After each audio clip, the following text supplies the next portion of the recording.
xin cháu.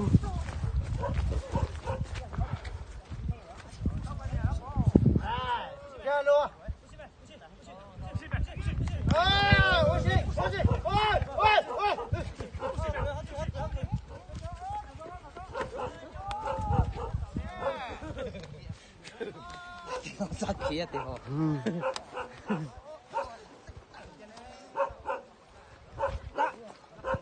Ta chỉ sợ lại con này phải tao nó mà này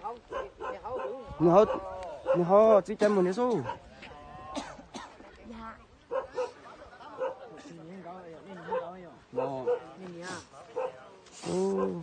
Cô lủng gì vậy luôn? cho cái cười mà, cho cái cười hết đi cả, ít xe tuyển nhân trai nè.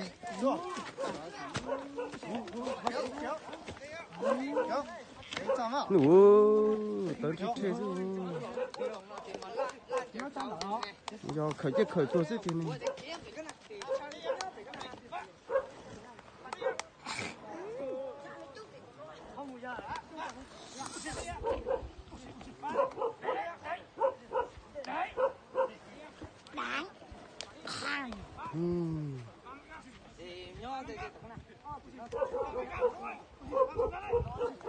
Rồi chỉ cả một dây thế ề.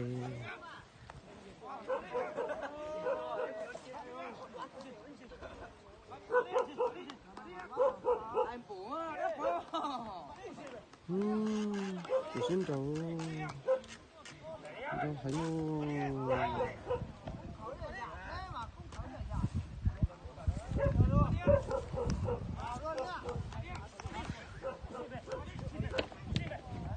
cũng còn khó tụi mòn.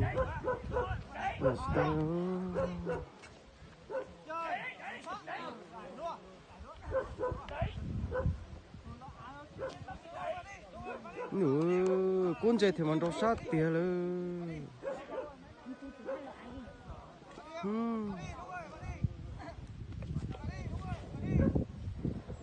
Chỉ chưa chỉ tôi đây sai rồi lại nữa. Ở tụi cũng khẩu vậy đâu sát được tiền luôn.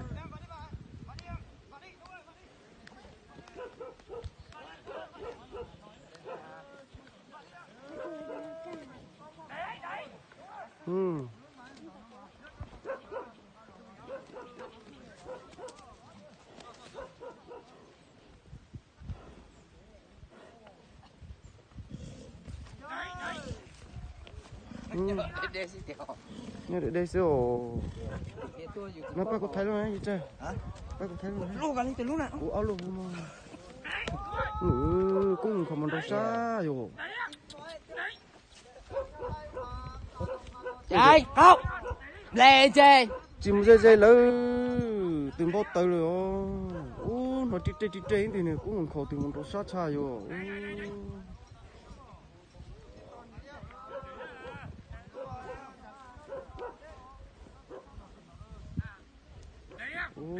Dòng xoay cha luôn.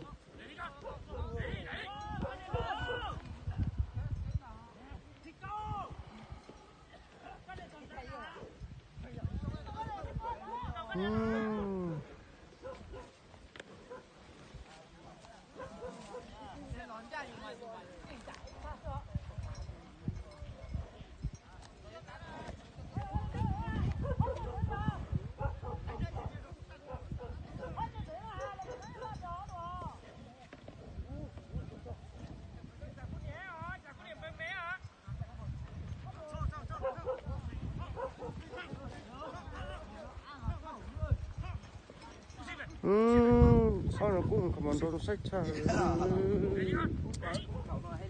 Giờ chỉ chết.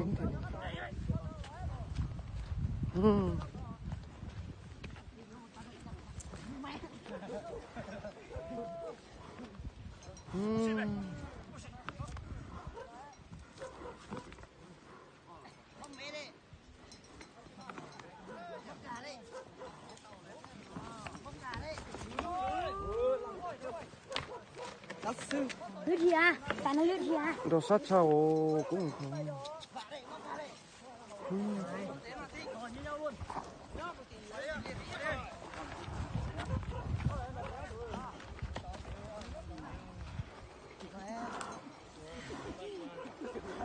Cô phát tiền à? Cô luôn phát tiền à? Đồ sát chào. Cũng có thể ơi.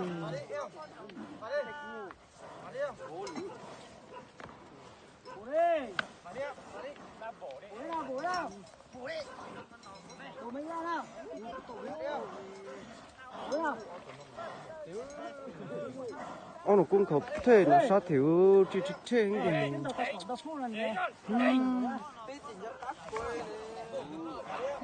nó lôi dạng coi luôn cũng giống câu giải giải nó na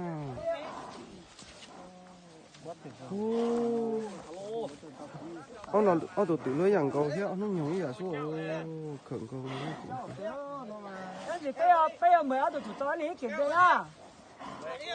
ok kiểm bia quá ok luôn chưa đi luôn vui như thế không có kiểm bia hơi là phí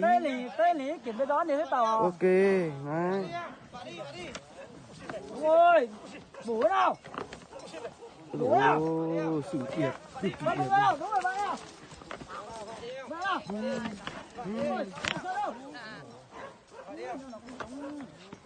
Mặt sừng cực kỳ đẹp luôn mà. Rồi, cô dùng con chập đời rồi, ít dùng coi chứ. Ôi, tụi tôi nó đối giả giả kìa.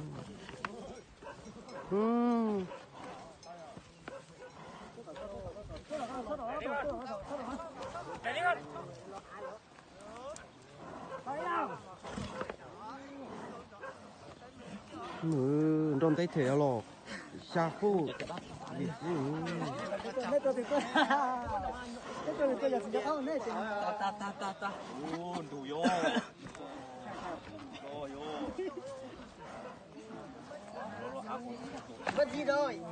chính mình Không biết sơ đâu đấy nhá, đánh lâu rồi nhá.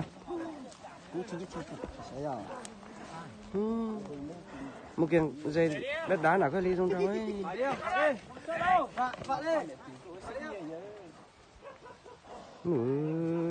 ở tụi cú nó giống câu thể nữa cũng càng cày nó mòn khởi câu xong mà giờ chỉ tao đi tìm cú giống câu cháo rồi giờ chỉ tao thành câu chứ sao chỉ đi chơi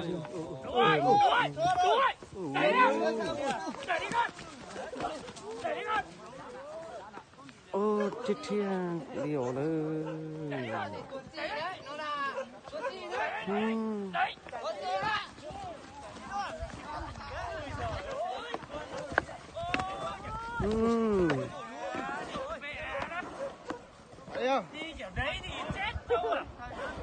tôi sò ít này con nhà bây giờ cũng không thể Trên này xuống.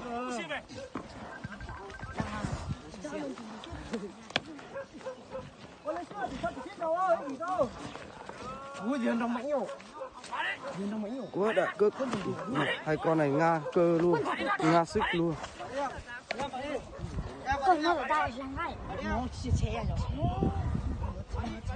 Hai con này nga sức nga.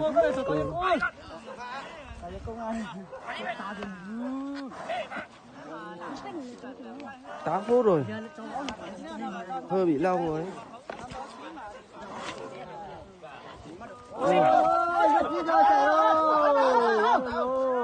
Sư luôn, tụi ăn trà tao sư, tụi trà nọ luôn.